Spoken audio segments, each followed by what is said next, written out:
ಅಕ್ಷಯ ತೃತೀಯದ ದಿನ ಲಕ್ಷ್ಮೀ ಗಣೇಶ ಮತ್ತು ಕುಬೇರನ ಪೂಜೆಯನ್ನು ಮಾಡಿದರೆ ಒಳ್ಳೆಯದಾಗತ್ತೆ ಅನ್ನೋದು ಒಂದು ನಂಬಿಕೆ. ಈ ಕುಬೇರ ಅಂತ ಹೇಳಿದರೆ ಸಂಪತ್ತಿನ ಒಡೆಯ, ಸಂಪತ್ತಿಗೆ ಸಂರಕ್ಷಕ ಅಂತ ಹೇಳಿ. ಲಕ್ಷ್ಮಿ ಅಂತ ಹೇಳಿದರೂ ಕೂಡ ಸಂಪತ್ತಿನ ಒಡತಿ ಅಂತ ಹೇಳ್ತಾರೆ. ಲಕ್ಷ್ಮಿ ಒಂದೇ ಕಡೆ ಸ್ಥಿರವಾಗಿ ನಿಲ್ಲೋದಿಲ್ಲಂತೆ, ಅವಳು ಚಂಚಲೆ ಅಂತೆ. ಹಾಗಾಗಿ ಅವಳು ಒಂದೇ ಕಡೆ ಸ್ಥಿರವಾಗಿ ನಿಲ್ಲಬೇಕು ಅಂತ ಹೇಳಬೇಕಂದ್ರೆ ನಾವು ಲಕ್ಷ್ಮಿಯೊಟ್ಟಿಗೆ ಗಣೇಶನನ್ನು ಪೂಜೆ ಮಾಡಬೇಕಂತೆ. ಯಾಕಂದರೆ ಗಣೇಶ ಲಕ್ಷ್ಮಿಯ ದತ್ತು ಮಗ.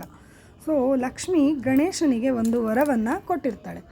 ಯಾರು ನಿನ್ನನ್ನು ಸದಾ ಅವರ ಮನೆಯಲ್ಲಿ ಪೂಜೆ ಮಾಡ್ತಾರೋ ಅಂಥವರ ಮನೆಯಲ್ಲಿ ನಾನು ಸದಾ ವಾಸವಾಗಿರ್ತೀನಿ ಅಂತ ಹೇಳಿ ಗಣೇಶನಿಗೆ ಲಕ್ಷ್ಮೀ ದೇವಿ ವರವನ್ನು ಕೊಟ್ಟಿರ್ತಾಳೆ. ಹಾಗಾಗಿ ಲಕ್ಷ್ಮೀ ದೇವಿಯೊಂದಿಗೆ ಗಣೇಶನ ಪೂಜೆಯನ್ನು ಮಾಡೋದ್ರಿಂದ ಲಕ್ಷ್ಮಿ ಅವರ ಮನೆಯಲ್ಲಿ ಸ್ಥಿರವಾಗಿ ನೆಲೆಸಿರ್ತಾಳೆ ಅಂತ ಹೇಳ್ಬೋದು. ಎಲ್ರಿಗೂ welcome to Skanda Krupa channel. ಇವತ್ತು ನಾನು ಅಕ್ಷಯ ತೃತೀಯ ಬಗ್ಗೆ ಒಂದಿಷ್ಟು ಮಾಹಿತಿಯನ್ನು ನಿಮ್ಮ ಜೊತೆ ಹಂಚ್ಕೊಳ್ತೀನಿ. ಅಕ್ಷಯ ತೃತೀಯ ಈ ಮೇ 10ನೇ ತಾರೀಕು ಅಂದರೆ ಈ ಶುಕ್ರವಾರ ಈ ಅಕ್ಷಯ ತೃತೀಯ ಹಬ್ಬವನ್ನು ಮಾಡ್ತಾರೆ.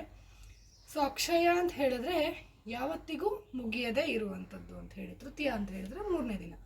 ಸೊ ಈ ವೈಶಾಖ ಮಾಸದ 3ನೇ ದಿನವನ್ನು ನಾವು, ಶುಕ್ಲ ಪಕ್ಷದ 3ನೇ ದಿನವನ್ನು ನಾವು ಅಕ್ಷಯ ತೃತೀಯ ಅಂತ ಆಚರಿಸ್ತೀವಿ.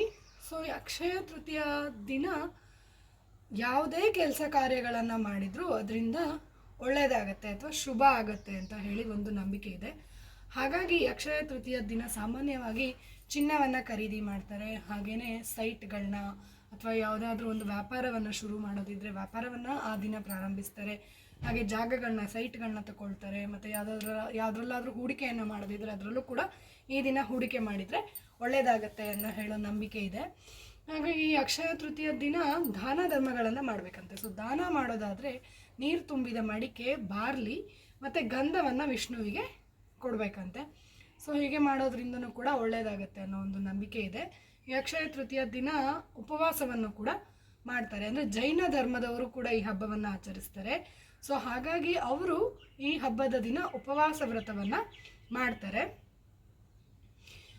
ಹಾಗೆ ಈ ಅಕ್ಷಯ ತೃತೀಯ ದಿನ ಮರಗಳನ್ನ, ಗಿಡಗಳನ್ನ ಕತ್ತರಿಸಬಾರ್ದಂತೆ. ಸೊ ಇದರಿಂದ ನಕಾರಾತ್ಮಕ ಶಕ್ತಿಗಳು ಬರುತ್ತೆ ಅಥವಾ ಕೆಟ್ಟದಾಗತ್ತೆ ಅಂತ ಹೇಳ್ತಾರೆ. ಹಾಗೆ ಚರ್ಮದಿಂದ ಮಾಡಿರ್ತಕ್ಕಂಥ ವಸ್ತುಗಳನ್ನ ಕೂಡ ಖರೀದಿಸಬಾರ್ದಂತೆ ಈ ದಿನ. ಅಂದರೆ ಚರ್ಮದಿಂದ ಮಾಡಿರ್ತಕ್ಕಂಥ ಶೂಸು, ಅಂದರೆ ಲೆದರ್ ಶೂಸ್ ಅಂತ ಹೇಳ್ತಾರೆ, ಅಥವಾ ಲೆದರ್ ಬ್ಯಾಗ್, ಈ ಥರದ್ದೆಲ್ಲ ಖರೀದಿ ಮಾಡಬಾರ್ದಂತೆ. ಹಾಗೆಯೇ ಕೆಟ್ಟದ್ದಾಗಿ ಯೋಚನೆ ಮಾಡಬಾರ್ದು ಅಂತ ಹೇಳ್ತಾರೆ. ಸೊ ಎಲ್ಲರೂ ಸಕಾರಾತ್ಮಕವಾಗಿ ಯೋಚನೆ ಮಾಡಬೇಕು ಅಂತ ಹೇಳ್ತಾರೆ. ಮತ್ತು ಈ ಅಕ್ಷಯ ತೃತೀಯಗೆ ತುಂಬ ಪುರಾಣ ಇತಿಹಾಸಗಳು ಇದೆ. ಈ ಅಕ್ಷಯ ತೃತೀಯ ದಿನ ಭಗವಾನ್ ವಿಷ್ಣುವಿನ 7ನೇ ಅವತಾರವಾದ ಪರಶುರಾಮರ ಜನನನೂ ಈ ದಿನವೇ ಆಗುತ್ತೆ. ಹಾಗೆಯೇ ಗಂಗೆಯೂ ಕೂಡ ದೇವಲೋಕದಿಂದ ಭೂಮಿಗೆ ಅವತರಿಸಿದ್ದು ಕೂಡ ಈ ದಿನವೇ ಆಗಿರುತ್ತೆ. ಮತ್ತು ಕೃಷ್ಣನ ಸ್ನೇಹಿತ ಸುಧಾಮನಿಗೆ ಸಕಲ ಸಂಪತ್ತನ್ನು ದಯಪಾಲಿಸಿದ್ದು ಕೂಡ ಇದೇ ದಿನ. ಹಾಗೆಯೇ ಶ್ರೀಕೃಷ್ಣ ಪಾಂಡವರಿಗೆ ವನವಾಸದಲ್ಲಿದ್ದಾಗ ಒಂದು ಅಕ್ಷಯ ಪಾತ್ರೆಯನ್ನು ಕೊಟ್ಟಿರ್ತಾನೆ, ಅವರಿಗೆ ಊಟಕ್ಕೆ ಯಾವುದೇ ರೀತಿ ತೊಂದರೆ ಆಗಬಾರ್ದು ಅಂಥೇಳಿ. ಅದು ಕೂಡ ಈ ಅಕ್ಷಯ ತೃತೀಯ ದಿನವೇ ಆಗಿದೆ. ಮತ್ತು ವೇದವ್ಯಾಸರು ಮತ್ತು ಗಣೇಶ ಇಬ್ಬರೂ ಸೇರಿ ಮಹಾಭಾರತದ ರಚನೆಯನ್ನು ಮಾಡ್ತಾರೆ. ಅಂದರೆ ವೇದವ್ಯಾಸರು ಮಹಾಭಾರತವನ್ನು ಹೇಳ್ತಾರೆ, ಗಣೇಶ ಮಹಾಭಾರತವನ್ನು ಬರಿತಾ ಹೋಗ್ತಾರೆ. ಹಾಗಾಗಿ ಅದು ಕೂಡ ಈ ಅಕ್ಷಯ ತೃತೀಯ ದಿನವೇ ಪ್ರಾರಂಭವನ್ನು ಮಾಡ್ತಾರೆ. ಹಾಗೆಯೇ ಈ ಮಹಾಭಾರತದ ಯುದ್ಧವು ಕೂಡ ಈ ಅಕ್ಷಯ ತೃತೀಯ ದಿನವೇ ಮುಕ್ತಾಯವಾಯಿತು ಅಂತಲೂ ಹೇಳ್ತಾರೆ. ಹೀಗೆ ಅಕ್ಷಯ ತೃತೀಯಕ್ಕೆ ತುಂಬ ಮಹತ್ವ ಇದೆ. ಸೊ ಈ ಬರ್ತಾ ಇರುವಂಥ ಅಕ್ಷಯ ತೃತೀಯ ಎಲ್ಲರ ಬಾಳಲ್ಲಿ ಸುಖ, ಸಮೃದ್ಧಿ, ಶಾಂತಿ, ನೆಮ್ಮದಿ, ಸಕಲ ಸಂಪತ್ತನ್ನೂ ತರಲಿ ಅಂತ ಹೇಳ್ತಾ ಈ ವಿಡಿಯೋನ ಮುಗಿಸ್ತಾ ಇದ್ದೀನಿ. ಈ ಇನ್ಫಾರ್ಮೇಷನ್ಸ್ ನಿಮಗೆ ಇಷ್ಟ ಆಗಿದೆ ಅಂತ ಅನ್ಕೋತೀನಿ. ಸೊ ಇಷ್ಟ ಆಗಿದ್ದರೆ ಲೈಕ್ ಮಾಡಿ, ಶೇರ್ ಮಾಡಿ ಮತ್ತು ಸಬ್ಸ್ಕ್ರೈಬ್ ಮಾಡಿ. Thank you.